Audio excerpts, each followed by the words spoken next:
When I worked here in 1968, I worked closely with many of the Providence sisters, and I'm so happy that we're continuing their devoted mission today. We take so much for granted with our modern technology. They had no cars, no cell phones, no running water, electricity, or modern equipment or medicine. I think they would be very proud of where we are today and what we have achieved. It's pretty amazing what these women accomplished. They followed a call from God, and they did not let discouragement get the best of them. They found ways to overcome obstacles, and they've left us with quite a legacy to continue their mission of compassionate service. I'm very happy to say that I was born here at St. Mary Medical Center. I was taught by the Sisters of Providence all my 12 grades, and I also knew some hospital sisters.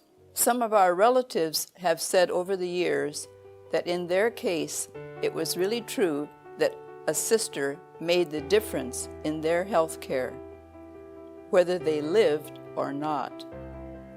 In 1863, Father Brulé of St. Patrick's Parish went to Vancouver, Washington to plead for sisters from Mother Joseph, who was already there. Later, she and Sister Catherine came to Walla Walla to select a site.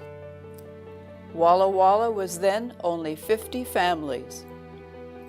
Edmund Barron, a local banker, donated 2 blocks for a hospital, academy, and institutions.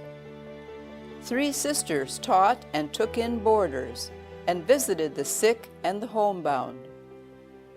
Mother Joseph opened St. Vincent Academy 1 year later, in 1864. Our Catholic schools here continue to this day. Walla Walla grew and needed a hospital.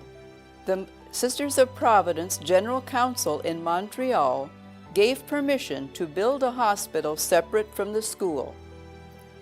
Townspeople here and St. Patrick Parish women held a bazaar.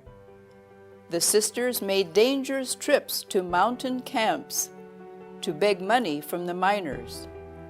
On August 3, 1879, St. Mary's received its name, and it opened on January 27, 1880, with 7 patients. Sister John of the Cross was the first administrator. Only 3 years later, a new building was needed at a cost of $30,000. In 1884, they received a $2,000 contract to care for the county's poor. The Northern Pacific Railroad then gave them a contract for its employees at $1 a day. In 1884, St. Mary's was one of the first places in Walla Walla to install telephones. Medical insurance was offered in 1886. You had to buy a ticket for free board, medicines, and care for $10 a year. In 1907, the School of Nursing began, and it continued until 1958. All along in the history of St. Mary's, we see the providence of God certainly being present and helping.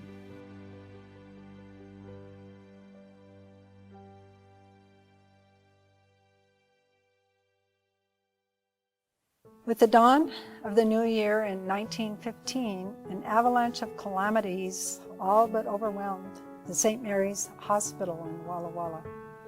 On January 27th, the 35th anniversary of the foundation of St. Mary's Hospital, everything was running in the usual fashion. At 9 o'clock in the morning, Sister Cormier, who passing the chapel on the way to her office, stopped to make a visit. She knelt at the communion rail and to her surprise heard a crackling sound.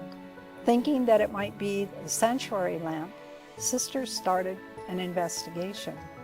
By chance, she happened to glance at the choir loft and saw flames racing through the ceiling. She quickly told the others of the alarming news. The fire department was called, and in less than 4 minutes was on the spot for ready action. One patient was still being operated on at the time of the fire. The doctors finished the case, put him through a window in a waiting ambulance. It was certainly a trying ordeal for the sisters to see their home being destroyed by flames and to watch the walls tumble down. By noon, nothing remained standing of the hospital, which had sheltered so many of the sick of Walla Walla. Sisters were sent from the different missions of the Sisters of Providence to help in the work for preparation prior to the opening of the temporary site. With the new life of St. Mary's, things settled down to a near normal routine, and work began on planning for a new hospital. On September 19, 1916, 20 months after the devastating fire, carriages, wagons, autos, and ambulances made their way with patients from Fort Walla Walla to their new home. A fundraising drive aimed at building a new and modern hospital began in 1971. To reflect the community's support and investment, the name was changed to St. Mary Community Hospital in 1973. A new building, the current St. Mary's, opened on March 26, 1976. The $13 million facility was licensed for 142 beds and was renamed St. Mary Medical Center.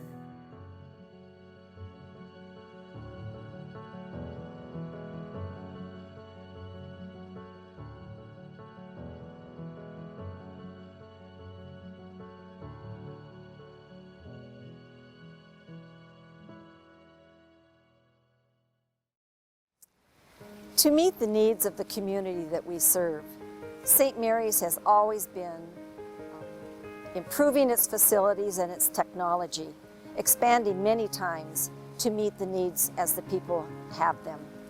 The Outpatient Procedure Center was opened in 1988. Our St. Mary Regional Cancer Center opened in 1990.